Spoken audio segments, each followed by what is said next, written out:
So, what I was trying to say about the Holy Spirit as it coming from God, well, I think that can happen in as far as you're actually congruent and proper. But then it's like, well, where does it begin? Where does it end?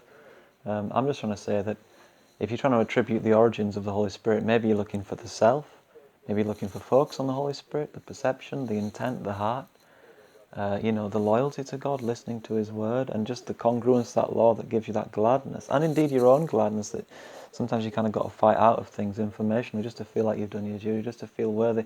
And the air can be gladdened of that. Is it physics? Is it God? Is it God mixing with your heart?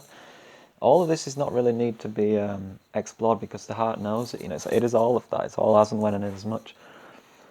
Just like light to darkness, and that's what people are looking for. That's what people respond to, because that's who they are. And if they can't respond to that, they must be really dim, you know. And maybe in that you get into the argument of evolution and devolution, or at least evolution and degeneration.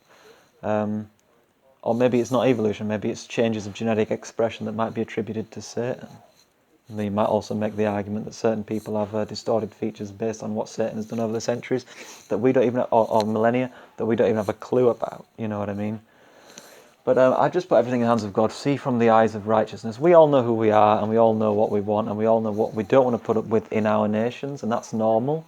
And you must hold that sense, and that will become the sense.